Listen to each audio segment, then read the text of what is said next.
Praise the Lord. पुन्हा एकदा Jesus India T व्हीच्या द्वारे आपल्यापर्यंत देवाचं वचन सांगण्याची संधी त्याने दिलेली आहे. त्याबद्दल मी परमेश्वराचे आभार मानतो. आणि आजचा आपला विषय आहे आशीर्वादातील अडथळे, द बॅरियर्स टू ब्लेसिंग्स. आशीर्वादाचे अडथळे. आज असंख्य देवाचे लोक, विश्वासणाऱ्यांचं जीवन जर आपण पाहिलं तर आपल्याला असं आढळून येतं की परिपूर्ण आशीर्वादात किंवा परिपूर्ण देवाची शांती किंवा तृप्ती, आनंद याचा अभाव दिसून येतो. आणि त्यामुळे अनेकांची साक्ष ही प्रभावशाली होत नाही. कारण अनेक अडथळे त्यांच्या जीवनामध्ये असतात की जे देवाचे आशीर्वाद किंवा परिपूर्णतेकडे जाण्यापासून आपल्याला रोखून धरत असतात. आणि अडथळे वेगवेगळ्या प्रकारचे असतात.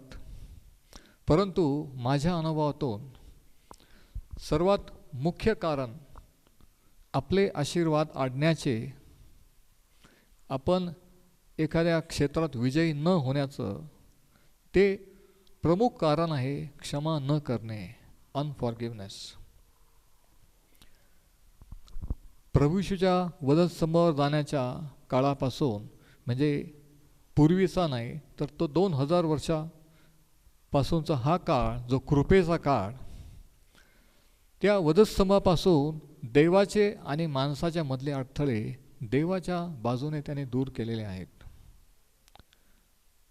म्हणजे देवाने त्याच्या बाजूने मानवजातीशी समेट केलेला आहे. आणि म्हणून प्रभू येशू ख्रिस्ताची सुवार्ता ही समेटाचा संदेश आहे, समेटाची. आणि देवाने त्याच्या साईडने आपल्याशी समेट केलेला आहे. परंतु प्रॉब्लेम किंवा समस्या ही देवाकडून नाही तर माणसाकडून आपल्या साईडने आहे. आणि आज आपण पाहू की सर्वात मोठं जे अडखळण नसतं आशीर्वादाचं ते म्हणजे इतरांना क्षमा न करणं. बऱ्याच वेळा अनुभवातून असं दिसून आलेलं आहे की एखादा रोग, एखादा आजार बरं न होण्याचं कारण, एखाद्या क्षेत्रात विजय मिळवण्याचं किंवा विजयी न होण्याचं कारण असतं की कोणाबद्दल काहीतरी किंवा एखादी घडलेली घटना ही मनात आयुष्यभर राहते आणि ते आपण विसरू शकत नाही. आणि त्या पॉईंटला सैतान आणि त्याची दुरात्मे आपल्याला अडवून ठेवत असतात. बरेच वेळेस सुवार्ता सभामध्ये, हिलिंग मीटिंगमध्ये असं सांगितलं जातं की तुम्ही विश्वास धरा, विश्वासात कमी आहात. किंवा प्रार्थना करून जर कोणी बरं झालं नाही तर ते सांगतात की त्यांच्यामध्ये पॉवर नाही आहे, आपण दुसऱ्या कोणाकडे तरी जाऊ, दुसऱ्या सेवकाकडे जाऊ. परंतु खरं कारण, एकमेव कारण जे पवित्र शास्त्रात प्रभू येशूने सांगितलं, हे सहसा मी तरी कोणत्या सेवकाकडून ऐकलेलं नाही. आणि म्हणून आजचा हा संदेश त्या गोष्टीवर आहे की आशीर्वादातील अडखळे, त्याच्यामधील प्रमुख अडखळा जो आहे तो असतो क्षमा न करणे. आता मत्तेकृत शुभवर्तमान याचा 18वा अध्याय, या ठिकाणी प्रभू येशू आपल्या शिष्यांशी बोलत आहे आणि काही गोष्टी तो त्याच्या शिष्यांना सांगत आहे. आणि वचन 18 आणि 19 हे सर्व विश्वासार्हांना परिचित असं वचन आहे. आणि तिथं असं लिहिलेलं आहे आणि अनेकांचं हे आवडतं देखील आहे की मी तुम्हाला खचित सांगतो, जे काही तुम्ही पृथ्वीवर बंद कराल ते स्वर्गात बंद केले जाईल, आणि जे काही तुम्ही पृथ्वीवर मोकळे कराल ते स्वर्गात मोकळे केले जाईल. म्हणजे हा अधिकार, पृथ्वीवर काय बंद करायचं, काय बांधून ठेवायचं आणि मोकळं करायचं, हा अधिकार हा शिष्यांना प्रभू येशूने दिलेला आहे. आणि म्हणून पृथ्वीवर काय होतं ह्याचं कंट्रोलिंग स्वर्गातून होत नाही तर देवाच्या मंडळीतून, देवाच्या लोकातून होत असतं. आमेन. आणि अनेकांना हे सत्य माहीत नाही. आपण प्रार्थना करतो की देवाने असं करावं. मोशाने प्रार्थना केली की मी काय करू, मागून फारोचं सैन्य येत आहे. आणि परमेश्वराने सांगितलं की तू माझी आरोळी का करतोस, तू माझा धावा का करतोस, तुझ्या हातात काय आहे. म्हणजे परमेश्वराने जो अधिकार दिलेला होता आणि त्याची इच्छा होती की तो अधिकार वापरावा. आज प्रभू येशूच्या नावात त्याने आपल्याला अधिकार दिलेला आहे आणि आपण तो वापरावा ही देवाची इच्छा आहे. पण बरेच वेळा आपण आपला अधिकार न वापरता, आपला पार्ट न करता, जे आपण करायला पाहिजे ते आपण देवाला करायला सांगतो, आणि इथे आपण कमी पडतो. आणि मग आपल्याला असं वाटतं की असं का झालं, तसं का झालं नाही. आणि म्हणून ह्या वचनात सांगितलेलं आहे की जे काही तुम्ही पृथ्वीवर बंद कराल ते स्वर्गातून, म्हणजे स्वर्ग तुमच्या बॅकिंगला पाठीशी राहील, आणि जे काही तुम्ही मोकळे कराल, म्हणजे इतका अधिकार, इतकी ऑथॉरिटी, आत्मिक अधिकार पृथ्वीवरचा शिष्यांना प्रभू येशूने दिलेला आहे. आणि ह्या काळात तुम्ही आणि मी जे शिष्य आहोत ते आपल्याला तो अधिकार आहे. Praise the Lord. आणि मग नंतर 19व्या वचनात असं लिहिलेलं आहे, आणखी मी तुम्हाला सांगतो की पृथ्वीवर तुमच्यातील दोघे कोणा एका गोष्टीविषयी एकचित्त होऊन विनंती करतील तर. इथे असं म्हटलेलं नाही 200 किंवा 300, 2000 किंवा 3000 किंवा 20 किंवा 30 पण नाही, तर पृथ्वीवर दोघे. किती विशेष आहे ना का. आपल्याला वाटतं की आपल्याला जर 1000 प्रेयर पार्टनर्स असले, शेकडो प्रार्थना करणारे लोक असले तर आपण अधिक स्ट्रॉंग, आशीर्वादित होऊ, हा आपलाच समज. पण देवाचं वचन सांगतं की फक्त दोघे किंवा तिघे जरी एकत्रित आले तर काय होऊ शकतं. आणि तुम्हाला माहिती आहे का, 2 किंवा 3 लोक, देवाचे लोक देखील एकचित्त एकमत होऊ शकत नाही. कुठंतरी कोणत्या तरी पॉईंटला मतभेद असतात, आणि जोपर्यंत एकचित्त होत नाही तोपर्यंत प्रार्थनेचं सामर्थ्य, देवाचं सामर्थ्य कार्य करत नसतं. आणि आपण 2 किंवा 3 पेक्षा अधिक लोकांशी एकचित्त होऊ शकत नसतो, एकमत होऊ शकत नसतो. आणि एकत्रित प्रार्थना किंवा एकचित्त, युनायटेड प्रेयर, याचं सामर्थ्य प्रभू येशू ख्रिस्त 19व्या वचनात सांगतो की पृथ्वीवर तुमच्यातील दोघे, तुमच्यातील म्हणजे शिष्यांपैकी, म्हणजे आपण कोणाबरोबर प्रार्थना करतो हे तितकंच महत्त्वाचं आहे. ज्यांच्याशी आपलं सहमत आहे, ज्यांच्याशी आपले मतभेद नाहीत, ज्यांच्याशी आपण पारदर्शक आपलं नातं आहे आत्म्यामध्ये, अशा व्यक्तींशी आपण जर घेऊन प्रार्थना केली तर त्या प्रार्थनेत आपण देवाचा अधिकार वापरू शकतो आणि सामर्थ्य उतरतं. किती विशेष आहे. आणि ह्या गोष्टी प्रभू येशू ख्रिस्ताने शिष्यांना सांगितल्या, तो आपल्याला सांगत आहे. वचन 19 बघा, पृथ्वीवर तुमच्यातील दोघे कोणा एका गोष्टीविषयी, म्हणजे त्याला लिमिट नाही, कोणतीही गोष्टीबद्दल. किती विशेष आहे, किती अद्भुत आहे की अमुकच गोष्टीबद्दल असं नाही म्हटलेलं, की कोणा एका गोष्टीबद्दल एकचित्त होऊन विनंती करतील तर ती माझ्या स्वर्गातील पित्याकडून केली जाईल. ओरिजिनल ग्रीकमध्ये असं म्हटलेलं आहे की दोघे पृथ्वीवर एकचित्त होऊन कोणत्या गोष्टीसाठी विनंती करतील, ती पृथ्वीवर जरी अस्तित्वात नसली तरी माझा स्वर्गीय पिता ती तयार करील आणि तुम्हाला देईल. हे ओरिजिनल मूळ भाषेमध्ये सांगितलेलं आहे. आणि मग हे वचनं, हे अभिवचनं की प्रार्थनेचं सामर्थ्य, एकचित्त प्रार्थना करण्याचं सामर्थ्य सांगितल्यानंतर लगेचच प्रभू येशू ख्रिस्ताने एक दाखला सांगितलेला आहे. बरेच वेळेस ह्याच्यावर उपदेश केले जातात, हे वाचलं जातात आणि आपण खुश होतो, लोक खुश होतात.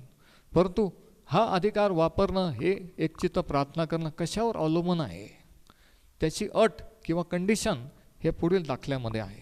आणि तो दाखला महत्त्वाचा आहे. आणि तो दाखला आहे क्षमा न करणाऱ्या सेवकाचा दाखला.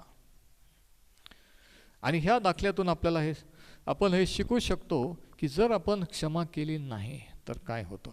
क्षमा करण्यावर आपले आशीर्वाद, आपलं बरं होणं, निरोगी राहणं हे किती महत्त्वाचं आहे.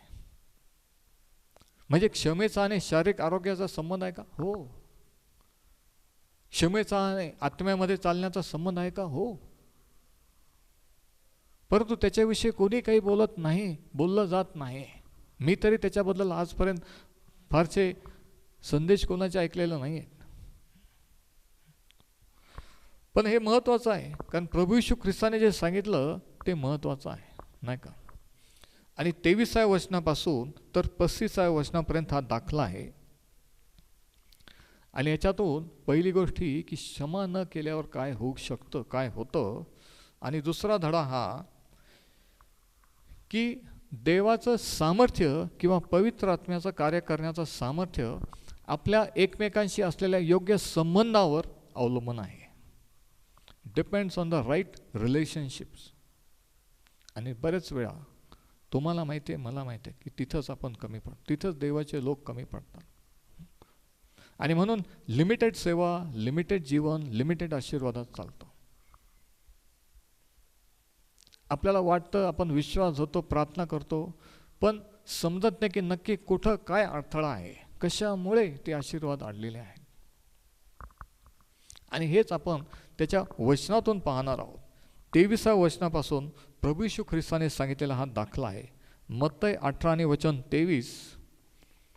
ह्यामुळे, आणि प्रभू येशू ख्रिस्त म्हणत आहे, ह्यामुळे स्वर्गाचे राज्य कोण आहे का राजासारखे आहे.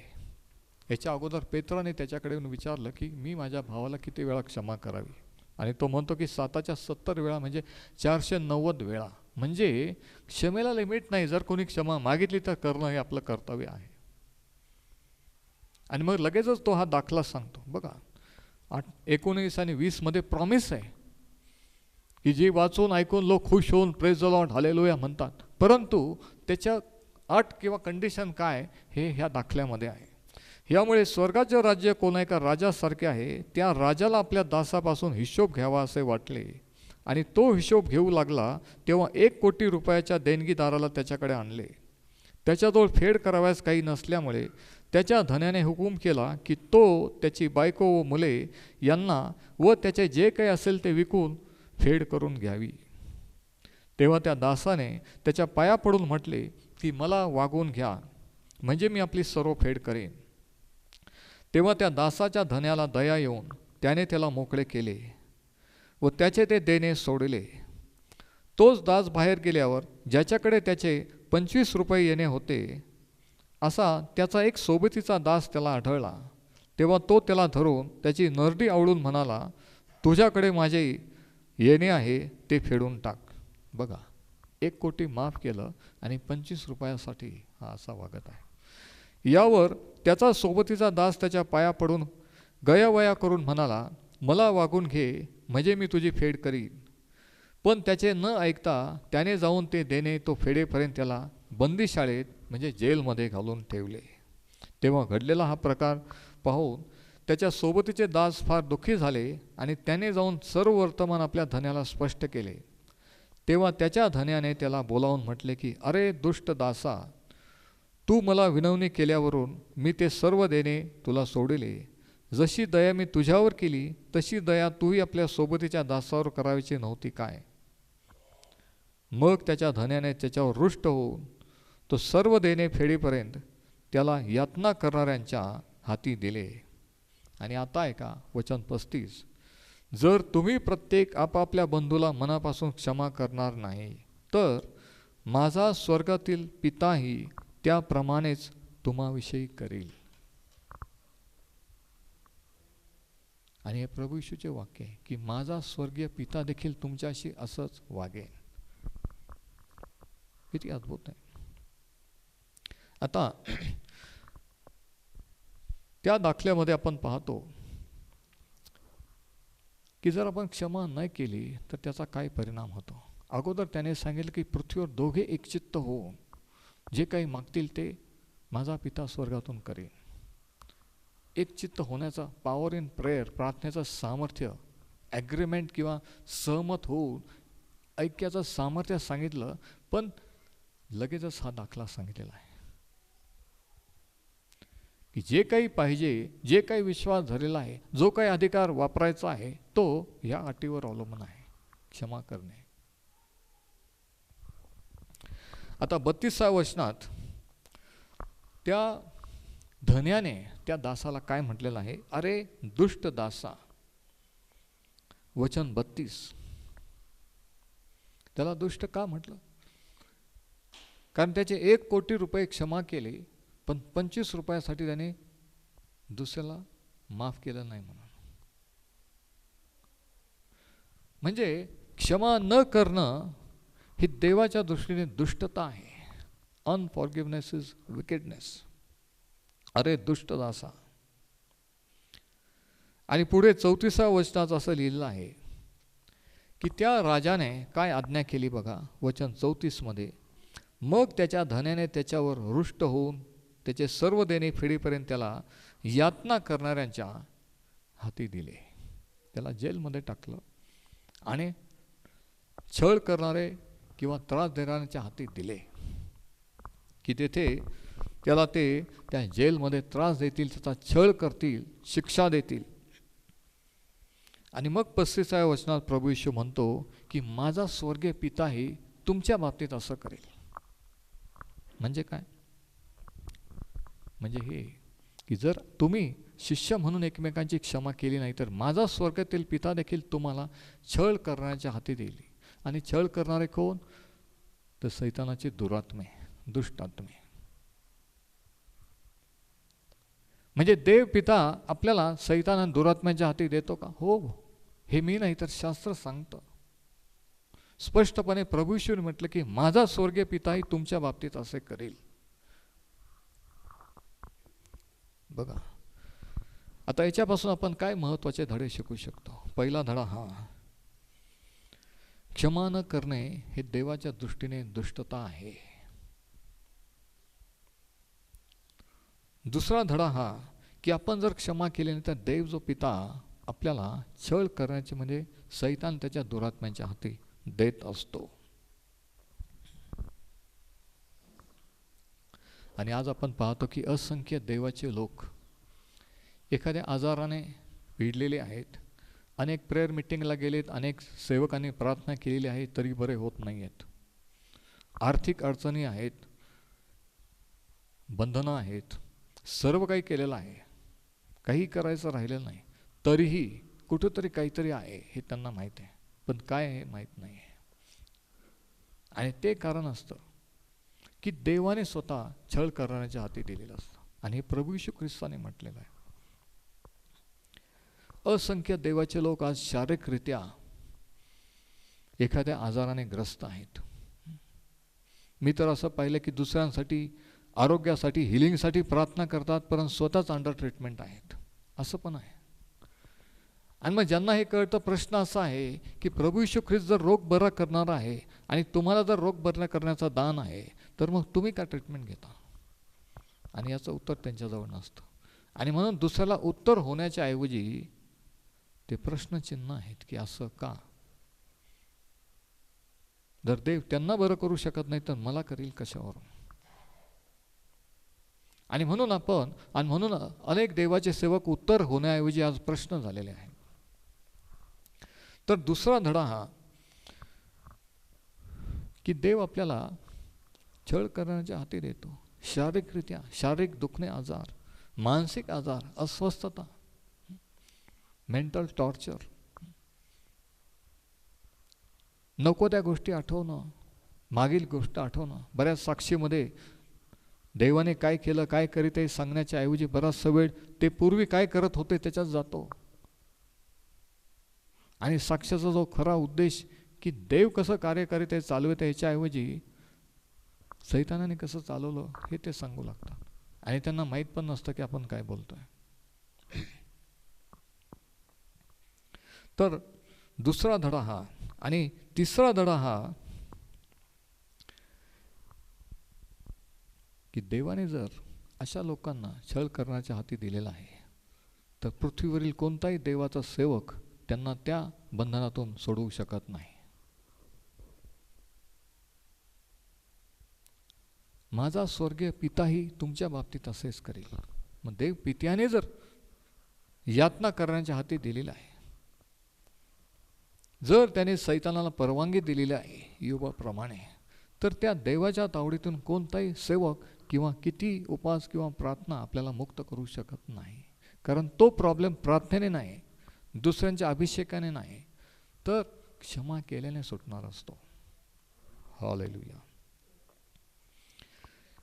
आणि म्हणून मत्तई 6 मध्ये ज्यावेळेस प्रभू येशूने ती प्रार्थना शिकवली, ज्याला प्रभूची प्रार्थना असं म्हणतात, आणि सांगितलं की जशी आम्ही आमच्या अपराध्यांची क्षमा करतो तशी तो आमच्या अपराधांची क्षमा कर. अपराधी म्हणजे ज्यांनी अपराध केलेला आहे दुखवलेलं आहे, धोका दिलेला आहे, काहीतरी अनुभव दिलेला आहे की जे आपण म्हणतो की नाही ब्रदर तुम्हाला माहीत नाही, आम्ही विसरू शकत नाही आहे. ते ठीक आहे, पण म्हणजे काय? पण म्हणजे हे की देवाने मला क्षमा केली पण मी क्षमा करूच शकत नाही आहे. तुम्ही कसं समजत नाही? तुम्हाला माहीत नाही तिने काय केलं, त्यांनी काय केलेलं आहे. आणि ही गोष्ट ह्यामुळे तो आजार बरा होत नसतो, तो प्रॉब्लेम सुटत नसतो. हा माझा वैयक्तिक अनुभव आहे. अनेकांच्या बरं न होण्याचं कारण, मुक्त न होण्याचं कारण की तुम्हाला माहीत नाही त्यांनी काय केलं, तुम्हाला माहीत नाही आमच्या बाबतीत काय घडलेलं आहे, आम्ही हे विसरू शकत नाही आहे. आम्ही सर्व काही करू पण क्षमा मागायला सांगू नका, सर्व काही उपदेश करा पण नको त्या गोष्टी सांगू नका. आणि प्रभू येशू त्याच ठिकाणी बोट ठेवून सांगत आहे की जे काही तुम्ही पृथ्वीवर मागाल ते स्वर्गातून दिलं जाईल, पण ते ह्या अटीवर अवलंबून आहे. आणि लगेच त्याने हा दाखला सांगितला क्षमा न करणाऱ्या सेवकाचा. आणि म्हणून पुढचा धडा हा मार्क शुभवर्तमानाचा 11वा अध्याय. या ठिकाणी आणखी एक अभिवचन आहे जे अनेकांचं पाठ आहे, अनेकांना ते आवडतं, अनेक सेवक त्याच्यावर जोरजोराने उत्साहाने उपदेश देखील करतात. मार्क 11 आणि त्याच्या 22व्या वचनापासून जर आपण वाचलं तर ह्या ठिकाणी प्रभू येशू ख्रिस्ताने असं म्हटलेलं आहे आणि हे त्याचे वाक्य आहेत. येशूने त्यांना उत्तर दिले, देवावर विश्वास ठेवा. कारण का? कारण अनेकांचा विश्वास देवावर नाही आहे, देवाच्या सेवकांवर आहे किंवा स्वतःवर आहे. पण तो विश्वास, त्या विश्वासाचा फोकस स्वतःवर किंवा दुसऱ्यावर नाही तर देवावर पाहिजे. म्हणून पहिली गोष्ट त्याने सांगितलं की देवावर विश्वास ठेवा. दुसरी गोष्ट वचन 23, मी तुम्हाला खचित सांगतो की जो कोणी ह्या डोंगराला उपटून समुद्रात टाकेला जा असे म्हणेल, अशी प्रार्थना करेल नाही तर असं म्हणेल, म्हणजे म्हणणं किंवा बोलणं आणि आपल्या अंतःकरणात संशय न धरता आपण म्हणतो ते घडेल असा विश्वास धरील, त्याचे ते घडून येईल. अगोदर प्रभू येशू ख्रिस्त विश्वासाबद्दल बोलतो, नंतर तो शब्द बोलण्याबद्दल सांगतो. अजून प्रार्थनेचा विषय आलेला नाही आहे, एकही शब्द त्याने प्रार्थनेचा काढलेला नाही आहे.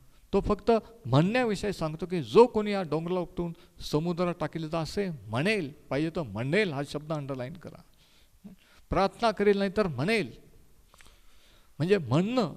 तो म्हणतो की जो कोणी म्हणेल आणि आपण म्हणतो तसा विश्वास धरेल. म्हणजे बोलण्याचा आणि विश्वासाचा संबंध आहे का? हो. नेगेटिव्ह नकारात्मक बोलतो की सकारात्मक हे माझं. आणि हे सर्व प्रभू येशू प्रार्थनेच्या अगोदर सांगत आहे. तो म्हणतो विश्वास कसा धरेल, आपण म्हणतो तसे घडेल, असा विश्वास धरील त्याचे ते घडून येईल.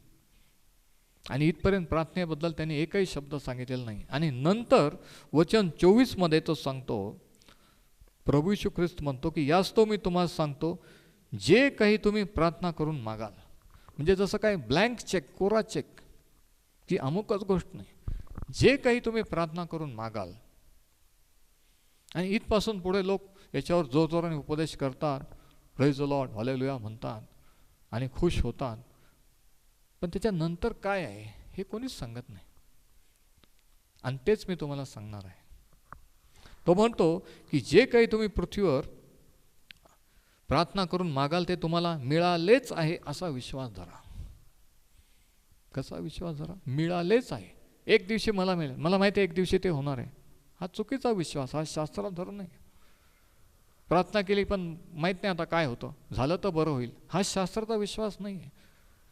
ज्या तारखेला ज्या दिवशी प्रार्थना केली त्या दिवशी ते झालेलं आहे, मिळालेच आहे. मग ते 1 आठवड्याने पाहायला मिळेल, 1 महिन्याने मिळेल, पण तेव्हापासून ते स्वर्गातून ते उत्तर डिस्पॅच झालेलं आहे, हा विश्वास. कोणीतरी म्हटलं की तुमचं अजून दुखतंय, हो दुखतंय, पण माझा विश्वास आहे की प्रभू येशूने बरा केलेला आहे. तुमची अजून आर्थिक गरज पूर्ण झालेली नाही झालेली, पण माझा विश्वास आहे की मला मिळालेला आहे. हे बोलत राहणं, म्हणत राहणं. तो म्हणतो की जे म्हणतं तसे घडेल त्याचे ते घडून येईल. आणि मग तो म्हणतो की जे काही तुम्ही प्रार्थना करून मागाल ते मिळालेच आहे असे समजा. मिळाल्यावर तो कोणी पण विश्वास धरेल, नाही का? पण मी असं म्हणतो, मिळाल्यावर विश्वासाची गरजच काय? मिळाल्यावर कोणी विश्वास धरतं का? पण आज अनेक लोक मिळाल्यावर मिळायची वाट पाहत आहेत आणि मग ते साक्ष देणार आहेत, मग ते प्रेज द लॉर्ड म्हणणार आहेत. आणि इथं आपण चुकतो. म्हणजे बघा, बऱ्याच वेळ आपल्याला वाटतं की आपल्याला सर्व माहीत आहे, पण ॲक्च्युली माहीत नाही आहे. आणि म्हणून परमेश्वर म्हणतो की ज्ञानाच्या अभावे माझ्या लोकांचा नाश झालेला आहे. तू माझ्या शब्दाचा, ज्ञानाचा अवेअर केला म्हणजे म्हणून मी तुझ्या मुलांनाही विसरेन. एक म्हण आहे इंग्लिशमध्ये, little knowledge is a dangerous thing. अर्धवट ज्ञान धोक्याचं असतं. आणि आज अनेकांचं ज्ञान हे परिपूर्ण नाही आहे. अनेकांचा विश्वास शास्त्रावर आधारित नाही आहे. एक तर्क, एक अंदाज आहे, एक इच्छा, अपेक्षा आहे की ज्याला ते विश्वास समजतात. पण अपेक्षा विश्वास नाही. की मला वाटतं असं होईल, विश्वास नाही. मी प्रार्थना केली, माझा विश्वास आहे की त्याने दिलेला आहे, माझी प्रार्थना ऐकली, हा विश्वास आहे. आणि मग ह्या 24व्या वचनानंतर गोल्डन वर्ड ज्याला म्हणतात की जे काही तुम्ही प्रार्थना करून मागाल ते मिळालेच, असा विश्वास धरा म्हणजे तुम्हाला होईल. पण त्याच्यानंतर काय हे महत्त्वाचं आहे. आणि वचन 25, आणखी तुम्ही उभे राहून प्रार्थना करतात तेव्हा तुमच्या मनात कोणाविषयी काही असेल तर, म्हणजे कोणाविषयी काही नसलं पाहिजे. तुम्हामध्ये कोणाविषयी काही असेल तर त्याची क्षमा करा, हे यासाठी की तुमच्या स्वर्गातील पित्याने तुमच्या अपराधांची क्षमा करावी. म्हणजे 24व्या वचनाची अट, कंडिशन प्रार्थनेचं उत्तर मिळण्याचं की काही पण मागितलं तरी आपण होतो, ते कशावर अवलंबून आहे? दुसऱ्यांना क्षमा करण्यावर. असं सांगितलं जातं, जर झालं नाही तर तुमचा विश्वास कमी आहे. प्रार्थना करणारे जबाबदारी स्वीकारत नाही. ते म्हणतात तुमचा विश्वास कमी आहे, तुमच्यामुळं होत नाही, सैतानाने अडखळण केलं. पण बऱ्याचदा अडखळण हे असतं की मनात कोणाबद्दल काहीतरी असतं आणि त्याच्यामुळं आशीर्वाद अडलेले असतात. त्याच्यामुळं तो आजार बरा होत नसतो, त्याच्यामुळं तो प्रॉब्लेम सुटत नसतो. आणि म्हणून प्रभू येशू म्हणतो की तुमच्या मनात कोणाबद्दल काही असेल तर, म्हणजे कोणाच्याही बद्दल काही नसलं पाहिजे. आणि हे कसं शक्य आहे? शक्य आहे. जर शक्य नसतं तर प्रभू येशूने सांगितलं नसतं. जर प्रभू येशू सांगतो म्हणजे ते आपण करू शकतो, ते शक्य आहे म्हणून तो सांगतो. जे करू शकत नाही तो कधी सांगत नाही. तो म्हणतो की कोणाच्या विरुद्ध काही असेल तर त्यांची क्षमा करा, म्हणजे माझा स्वर्गीय पिता देखील तुमची क्षमा करेल. आणि मग 26व्या वचनात तो म्हणतो की परंतु तुम्ही जर क्षमा करणार नाही तर तुमचा स्वर्गातील पिताही तुम्हाला क्षमा करणार नाही. आणि जर क्षमा केली नाही तर किती उपास धरून, किती प्रार्थना करून, किती मीटिंगला जाऊन काय फायदा नाही का? आपण म्हटलं की प्रभू येशूने असं म्हटलेलं आहे की जे काही मागाल ते, पण त्याने हे पण म्हटलेलं आहे 25व्या वचनात की कोणाबद्दल काही असेल तर क्षमा करा. बघा, बरेच वेळेस आपण एखादं वचन घेऊन पळतो, एखादं वचन घेऊन आशीर्वाद, पण टोटल संपूर्ण त्यावरचं शिक्षण, त्यावरचं त्याला काय म्हणायचं हे समजणं गरजेचं आहे. आणि म्हणून 4था धडा हा की प्रार्थनेची उत्तरं क्षमा करण्यावर अवलंबून असतात. प्रार्थनेची उत्तरं इतरांना क्षमा करण्यावर अवलंबून असतात. त्यांनी जरी क्षमा केली तर आपण आपल्या साईडने क्षमा करणं, म्हणजे आपली लाईन, आपलं कनेक्शन देवाशी क्लिअर राहतं. आणि अनेकांचा कनेक्शनचा आज शॉर्ट सर्किट झालेला आहे. पॉवर सप्लाय कुठं झाला? शॉर्ट सर्किट झालेला आहे. असं जर नातं देवाशी नीट असलं तर असं एकमेकांशी आपलं राहू शकतं, पण असं जर नीट नसेल तर असं राहू शकत नाही. आणि याचं महत्त्व प्रभू येशू या दाखल्यामध्ये सांगत आहे. आणि म्हणून 4था धडा हा की प्रार्थनेचे उत्तर देखील क्षमा करण्यावर अवलंबून असतात. आणि आणखी एक महत्त्वाचा धडा की क्षमा करण्याचा जो आहे तो याकोबाचे पत्राचा 5वा अध्याय आणि 16व्या वचनामध्ये आपल्याला आढळतो. याकोबाचे पत्र याचा 5वा अध्याय 16व्या वचनामध्ये याकोब ख्रिस्ती विश्वासणाऱ्यांना असं लिहितो त्याच्या पत्रामध्ये, यास्तव तुम्ही निरोगी व्हावे म्हणून किंवा तुम्ही निरोगी राहावे म्हणून. आणि कोणाला निरोगी नको आहे, कोणाला वाटतं की आयुष्यभर ट्रीटमेंट घ्यावी. यास्तव तुम्ही निरोगी व्हावे किंवा राहावे म्हणून आपली पातके किंवा आपल्या चुका एकमेकाजवळ कबूल करून एकमेकांसाठी प्रार्थना करा. मी तर याच्यावर कधी कोणाचा उपदेश ऐकलेला नाही की हिलिंगसाठी, निरोगी करण्यासाठी ते सांगतात विश्वास धरायला पाहिजे, वचनात वाढलं पाहिजे, हे करायला पाहिजे. पण हे सांगितलं जातं का की एकमेकांचे जवळ आपल्या चुका पापं कबूल करा, तुम्ही निरोगी म्हणजे शारीरिक आरोग्याचा क्षमा करण्याचा संबंध आहे का? हो, हेच या ठिकाणी सांगितलेलं आहे. महत्वाचा धडा आहे. तुम्ही निरोगी राहावे म्हणून एकमेकाजवळ आपली पातके किंवा चुका कबूल करून एकमेकांसाठी प्रार्थना करा. आपण आपल्या आवडणाऱ्या किंवा आपल्याशी सहमत असलेल्या लोकांसाठीच प्रार्थना करत असतो, असं मी अनुभवलेलं आहे. ज्यांचं पटत नाही, ज्यांच्याशी जमत नाही, आपण फक्त एक स्टाईल, एक फॅड म्हणून, एक रीत म्हणून म्हणतो की हां मी तुमच्यासाठी प्रार्थना करेन. पण ते नुसतं म्हणायचं असतं, ॲक्च्युली तसं करत नसतात.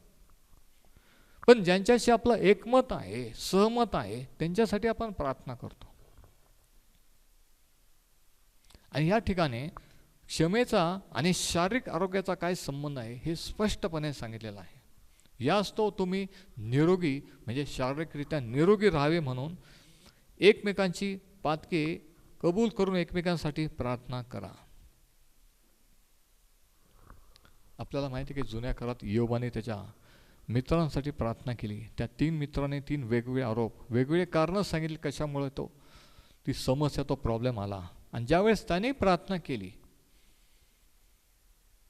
देवाने त्याला बरं तर केलं, पण त्याच्या दुप्पट त्याला दिला. त्यांच्या मित्रांनी जे त्याला नावं ठेवलं किंवा जे बोलले, देवाने त्या मित्रांची देखील क्षमा केली. आणि म्हणून क्षमा इतकी महत्त्वाची आहे. आणि म्हणून प्रभूच्या प्रार्थनेत त्याने सांगितलं, त्याने एक पॉईंट प्रार्थना क्षमेबद्दल सांगितलं, जशी आम्ही आमच्या अपराधांची क्षमा करतो तशी तू आमच्या अपराधांची क्षमा कर. म्हणजे आम्ही जर क्षमा केली तर आम्हाला तुझ्यापासून क्षमा प्राप्त होईल. म्हणजे ज्या प्रमाणात तुम्ही आणि मी दुसऱ्यांना क्षमा करतो, त्याच प्रमाणात स्वर्गीय पिता आपल्याला क्षमा करतो, त्याच प्रमाणात देवाच्या अभिषेकात आपण चालत असतो. आपल्याला कबूल करायला आवडत नाही, आपण झटकून देतो, आपण दुर्लक्ष करतो. बरेचसे सेवक याच्याबद्दल बोलत नाही, पण हे देवाचं वचन आहे की हे एक अडखळण असतं की ज्याच्यामुळे आज अनेक लोक आजारी आहेत. विश्वासणारे देवाचे सेवक, तुम्ही निरोगी राहावे म्हणून. आणि म्हणून शेवटचा धडा की आरोग्यासाठी देखील क्षमा आवश्यक आहे. आणि म्हणून प्रभू येशूने हा दाखलेला सांगितलेला आहे. परमेश्वर हे वचन आशीर्वादित करो.